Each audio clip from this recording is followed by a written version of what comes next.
Hey guys. This is Johnny Talk. Today, I'll be talking about the crownless kings. Let's go. Take a look through the peephole, yo, everybody's getting geek, bro. Stop the hate and let them leaks know that we turn the club into a freak show. Turn the club to a freak show. Recently, we've been making some videos of players' introduction, and we can see that there's a lot of great players who had never gotten the chance to win a champion in their careers. And that made people came up with an idea. It's like this. What if we gather all the crownless kings together in one team? It's kinda like a NBA version of Avengers. Try to imagine how powerful they'll be. Frankly, this is a question without an answer, cause all those players are now retired. But not only the fans are interested in this topic, even for me. I also wanna know what it would be like. So, today, let's talk about these crownless kings. As usual, everyone please take it easy, we all have different lists in our heart. Since I started to watch NBA from the 90s, so today's players will mainly be the players in the 90s.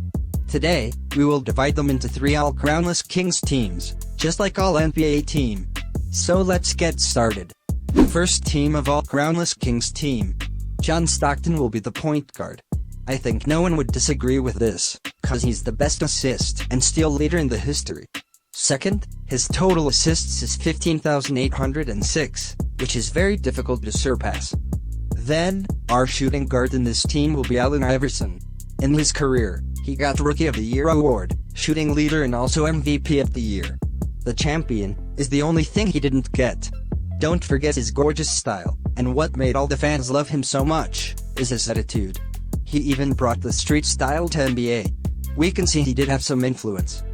For me, I think the small forward goes to Tracy McGrady. He had twice scoring leader in his career. If there hadn't been his injury, he would have been closer to the champion. In fact, by the time he retired, he was only around 32 years old. He's also the representative of the scoring performance. And what's more important is that, he got selected into the Hall of Fame. For the power forward, I will give it to Karl Malone. He is the number 2 of the all-time points leader. He even got the MVP of the year for twice.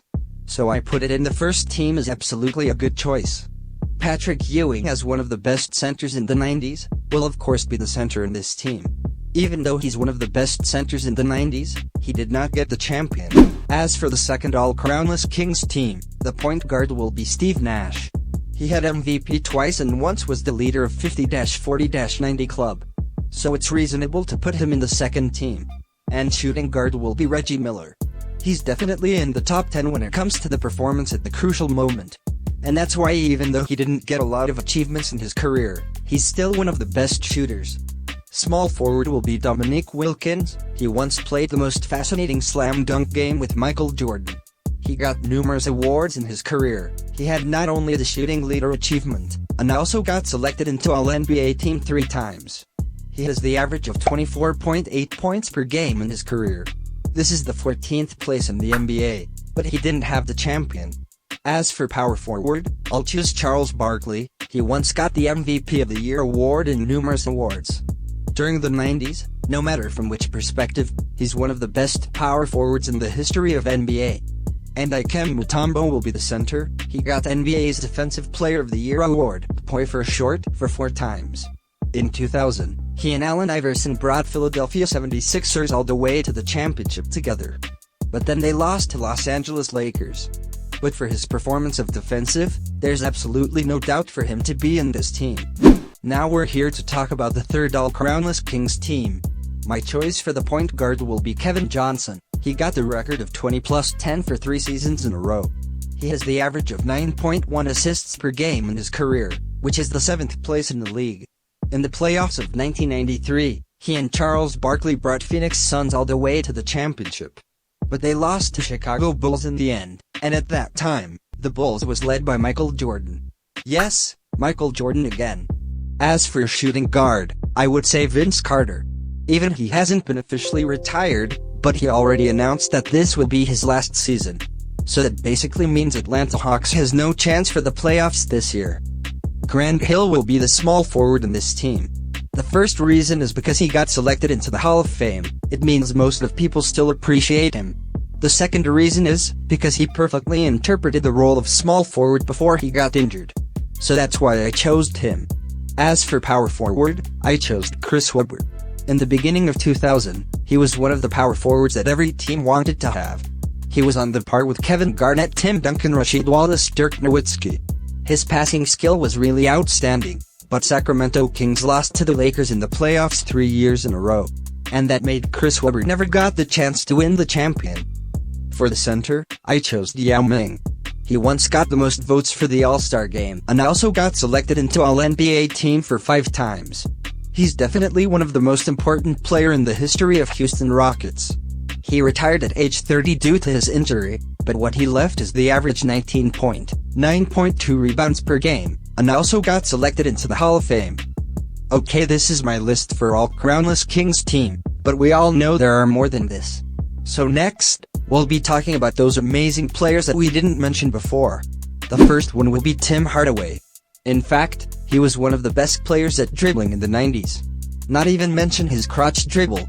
He had been selected into All-NBA team for total 5 times in his career, and also got the record of 20+10 2 years in a row. So of course we need to talk about him. The second one is Chris Mullin. He has the average of 18.2 points per game, and his field goal percentage is 0.509. What we need to know is that he was small forward mainly at the perimeter and backline, so this is really a good record. Most important thing is that he hadn't been selected into All-NBA for 4 times and also Hall of Fame. The third one is Vlad Divac. He didn't get so many achievements during his career. He's one of the players in the 90s, and at that time there were lots of great players. Despite that, he still managed to get into the Hall of Fame. So from this, we know there's no single doubt about his performance during the games. The fourth one will be Marcin Stoudemire. He got selected into All-NBA team for total 5 times, and 6 All-Star games. At that period of time, he and Steve Nash, Sean Mario made a MSN line in Phoenix Suns. But just like Steve Nash, he never got the chance to win the champion. The fifth one is Larry Johnson, a famous player in the 90s. During his whole career, he had been selected into the All-Star game for only 2 times, but he's always one of the representatives of the power forwards in the 90s, we would say. He's only 6 feet 6 tall, but he weighs 250 pounds. And he has the average of 16.2 points and 7.5 rebounds per game in his career. And also he was quite tough in the court. Above are the NBA players in the modern days. But there are some more crownless kings that we must know. The first one is Pete Maravich. He has the average of 24.4 points per game in his career. He got selected into the Hall of Fame, but he never got the chance to win a champion. And what's more, he only played 26 playoffs during his whole career, which is quite interesting as well. The second one is George Gervin. He also didn't get any of champion before he retired, but during his whole career, he had 4 times scoring leader, and also got selected into the Hall of Fame. Next one is Alex English. He got the average of 21.5 points per game. He did not only get the scoring leader of the league, and also got into All-Star game for 8 times, what's more, he even got selected into the Hall of Fame. Then you all know what am I going to say? That's right, he never got the chance to win a champion in his life. The fourth one is Elgin Baylor. He had the average of 27.4 points and 13.5 rebounds per game in his career. And yes, it is one amazing record. But even though, no champion for him either. These 4 players are definitely the representative when we talk about the crownless kings, especially Elgin Baylor. Okay, next, we are going to talk about those crownless kings who are not yet retired. The first one of all is Chris Paul. He's one of the best point guards in the history of NBA. He does a great job at the defensive part. Let's see if Chris Paul can get his champion before he retires. I'm sure all the fans are looking forward to it. Next one is Melo.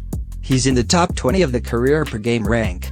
His offensive ability is a well-known thing.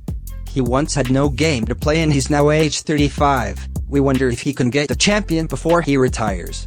I believe lots of people have the same question.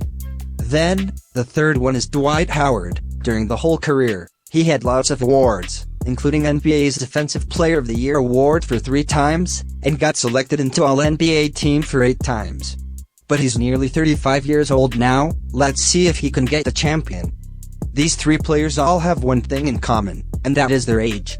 Which also means that, they get really nervous whenever it's the end of the season. They are all racing with the time. In the beginning, we talked about, what if these crownless kings gathered together, and make a NBA version of Avengers? I'm sure their enemy is going to be the legend like Michael Jordan. Now we'll be talking about how much does Michael Jordan influence those players. First, I give 5 stars to John Stockton, Charles Barkley and Kevin Johnson.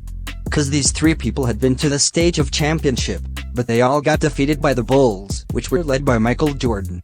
And John Stockton even got defeated by the Bulls at the championship twice, so that's why I personally give them 5 stars. As for Karl Malone, Reggie Miller, Patrick Ewing, these players in the Hall of Fame, I give them 4.5 stars. The reason is that, in 2004, when Karl Malone joined the Lakers, he actually had the opportunity to win the championship, but they got defeated by Detroit Pistons. As for Reggie Miller, his closest moment to the champion is the championship in 2000, he faced the Lakers at that time. And Patrick Ewing was on the stage of the championship in the playoffs in 1999, but lost to San Antonio Spurs in the end. They kept competing with Michael Jordan back then, so they didn't really hold the chance when they had it. And that's why I give them 4.5 stars. Simply because they don't have that much hate for Jordan. Yes, we can say lots of players' great basketball dream got destroyed by Michael Jordan, and yes, Michael Jordan again. Okay, so here's the episode about our crownless kings. If you have other crownless king in mind, please comment down below to let us know. Let's talk more about NBA together.